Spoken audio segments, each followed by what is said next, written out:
বাংলাদেশ জাতীয়তাবাদী দল যে স্বাধীনতার 50 বছর সুবর্ণ জয়ন্তী পালন করছে, পালনের জন্য গঠিত যে সুবর্ণ জয়ন্তী উদযাপন জাতীয় কমিটি আজকের এই সভার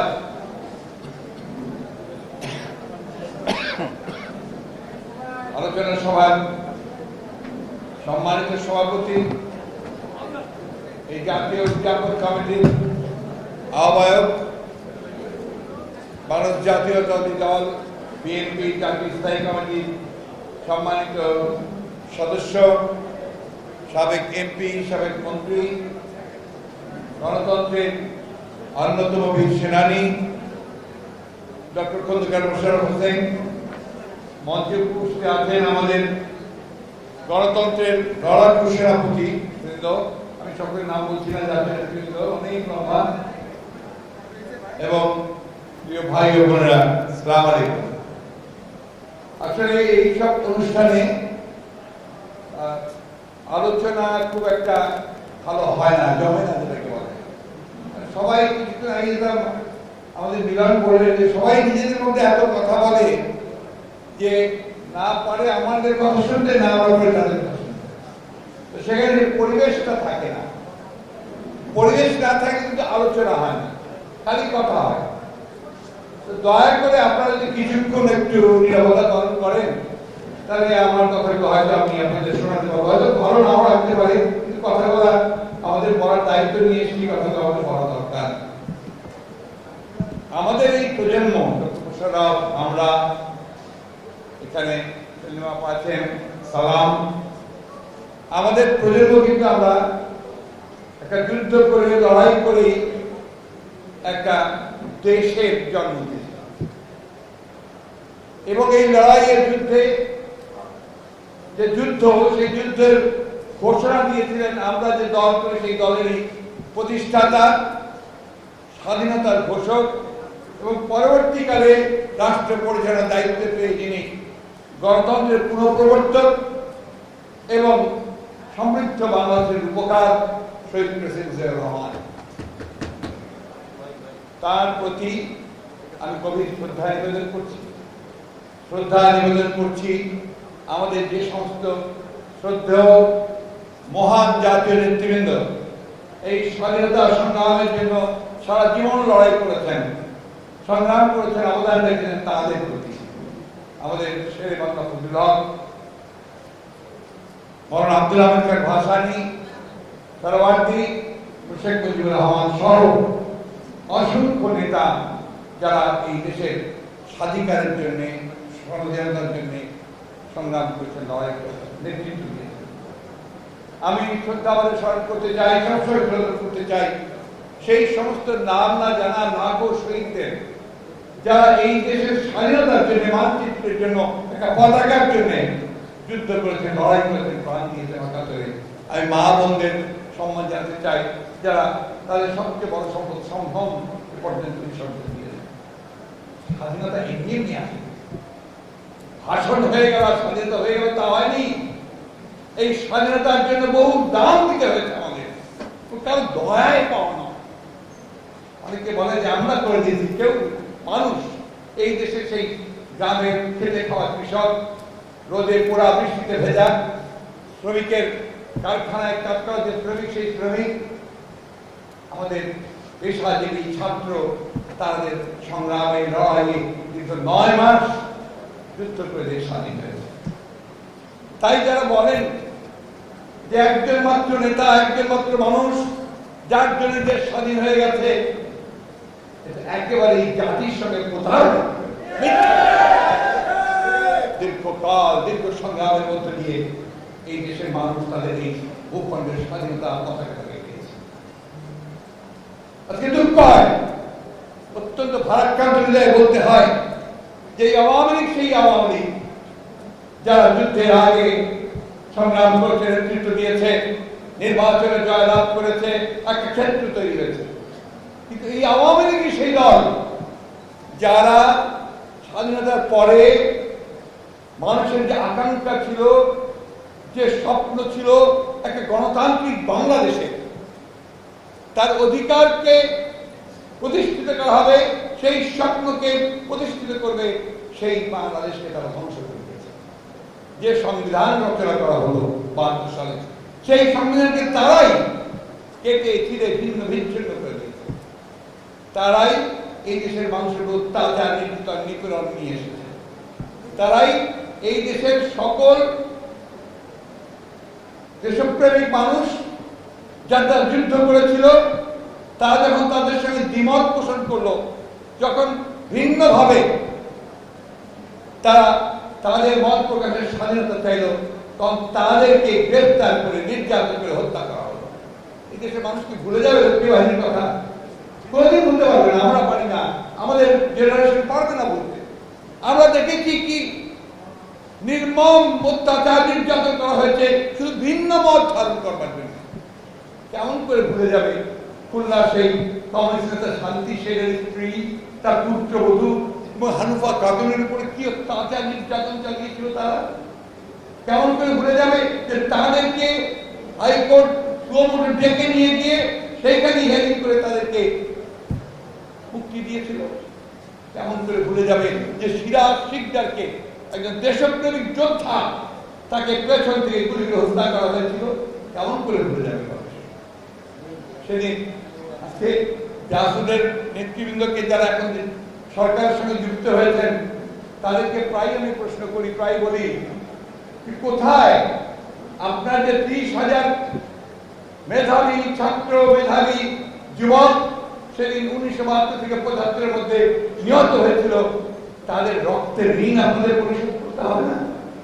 এখন আপনার রক্তের উপর হেঁটে গিয়ে মন্ত্রী হয়েছেন, রক্তের উপর ভেটে গিয়ে বাংলাদেশকে লুণ্ঠনের শরিক হয়েছেন, গণতন্ত্রের হরণ করে নিয়েছেন। বন্ধুগণ, এই কথাগুলো এই জন্যই বলা দরকার। এই যে আজকে যে বিষয়গুলো আলোচনা করছি, শাহজাহান সিরাজের ইশতেহার পাঠ, ছাত্র সংগ্রাম পরিষদ অহংকার, যারা স্বাধিকারের আন্দোলনকে সামনে থেকে নেতৃত্ব দিয়ে এগিয়ে নিয়ে গিয়েছিল, যারা তখনও অত্যাচার নির্যাতনের শিকার হয়ে সেই আন্দোলনকে সংগ্রামকে সামনের দিকে নিয়ে গিয়েছিল, তাদেরকে এখন আওয়ামী লীগ স্মরণ করে না। স্মরণ করে না সমাজের রবকে, যে পতাকা তুলেছিলেন, স্মরণ করে না সেটা আমাদের সিরাজ। আমরা সেই জন্যই এইবারকার এই সুবর্ণ জয়ন্তী অনুষ্ঠান পালন করতে গিয়ে তাদেরকে সামনে নিয়ে এসেছি। আমরা ইতিহাসকে বিকৃত করতে চাই না।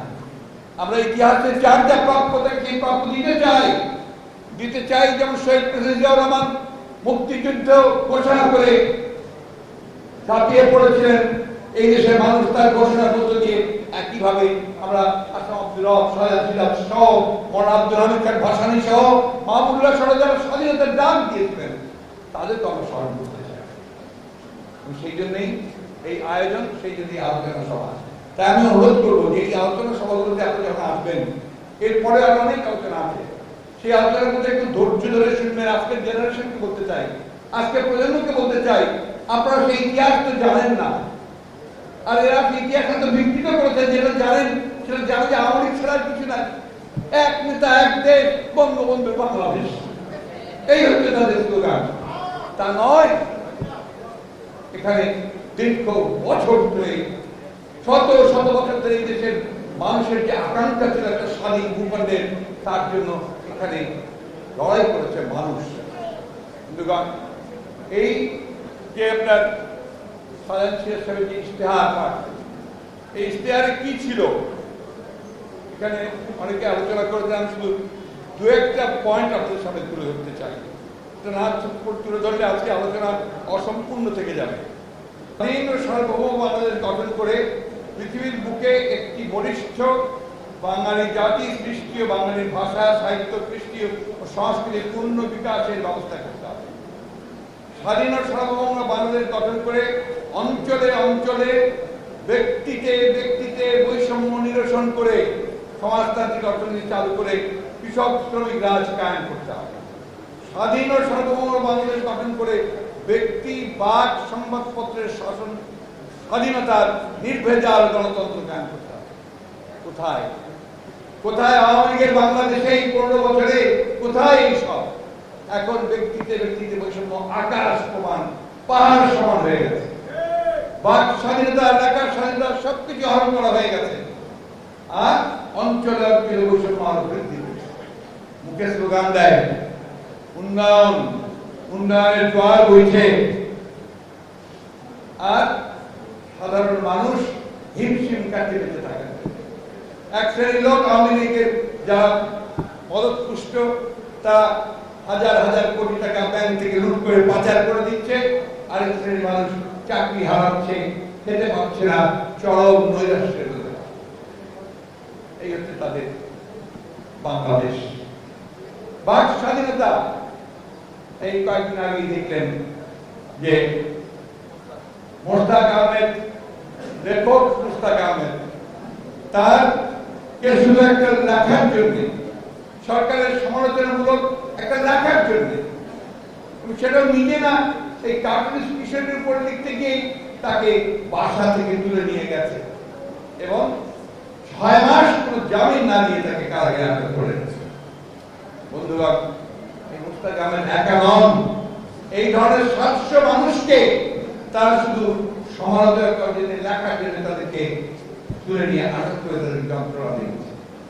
আমাদের ছাত্র নেতারা, ছাত্ররা এটা প্রতিবাদ করতে গিয়ে আপনারা দেখেছেন যে কি নির্মম ভাবে, নিষ্ঠুর ভাবে তাদেরকে এখানে নির্যাতন করা হয়েছে, পুলিশের পেটানো হয়েছে। এবং তাই নয়, হাসপাতাল থেকে তুলে নিয়ে গিয়ে তাদেরকে রিমান্ডে নিয়ে গিয়ে বৈশাখিক নির্যাতন করা হচ্ছে।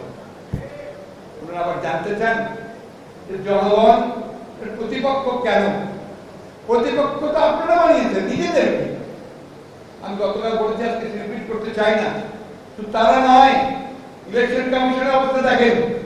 প্রকাশ্যে প্রেসের সামনে প্রধান নির্বাচন কর্মকর্তা আরেকজন নির্বাচন কমিশনারের সঙ্গে ভীষণ যুদ্ধে লিপ্ত, তর্ক যুদ্ধে। কি কমিশনার মাহমুদ সাহেব বলেছেন যে নির্বাচন কোনো নির্বাচনই হবে।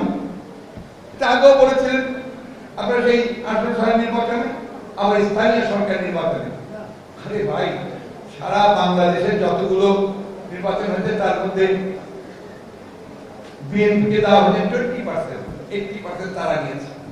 আমার নিজের পৌরসভাতে 7 দিন আগে থেকে তাদের পুলিশ, গোয়েন্দা বাহিনী, তাদের বিভিন্ন রকম আইন রক্ষকের বাহিনীর লোকেরা সমস্ত নেমে পড়ে যতজন বিএনপি নেতাকর্মী আছে সবকে অ্যারেস্ট করেছে।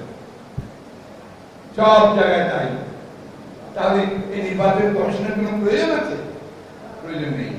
বন্ধুগণ, সেই জন্যই এই লড়াই, এই সংগ্রাম, এই স্বাধীনতার সংগ্রাম যেটা করেছিল, স্বাধীনতার যে স্বপ্ন দেখেছিলাম আমরা, স্বাধীনতার যে কমিটমেন্ট ছিল, যে ইশতেহার ছিল, তার একটাও আওয়ামী লীগ সরকার কোনোদিনই পূরণ করেনি। তারা বাকশাল গঠন করেছিল, পত্রিকা নিষিদ্ধ করে দিয়েছিল, অধিকারগুলোকে হরণ করে দিয়েছিল, একদলীয় শাসন ব্যবস্থা প্রতিষ্ঠা করেছিল এই আওয়ামী লীগ। আজকে এটা একটা ভিন্ন মোড়ক ছদ্মবেশে তারা এখন একদলীয় শাসন ব্যবস্থায় চালাচ্ছে। বক্তব্য দীর্ঘ করবো না। যে কথাগুলো অনেক সবাই বলেছেন সেই কথাটা বলতে চাই যে আজকে সমস্ত শক্তিগুলোকে ঐক্যবদ্ধ হতে হবে। আমি আজকে এই সবার মধ্য দিয়ে আমাদের দেশের সমস্ত রাজনৈতিক দল, সমস্ত প্রতিষ্ঠান, গণতান্ত্রিক প্রতিষ্ঠান, সমস্ত গণতন্ত্রের দেশপ্রেমিক মানুষদের আহ্বান জানাতে চাই যে আসুন, আমরা 1971 সালে যে চেতনা নিয়ে যুদ্ধ করেছিলাম, সেই গণতান্ত্রিক রাষ্ট্র ব্যবস্থা, গণতান্ত্রিক রাষ্ট্র কায়েম করা, আমাদের অধিকারকে কায়েম করা, তার জন্য আরেকবার লড়াই করি, আরেকবার যুদ্ধ করি। আমরা কারো সেবার আশা পরিণত হতে চাই, আমরা কারো হুকুমের দাস হতে চাই না। আমরা আমাদের যে অধিকার, সেই অধিকারকে প্রতিষ্ঠা করতে চাই। আমাদের নিজেদেরকে আমরা বিকশিত করতে চাই।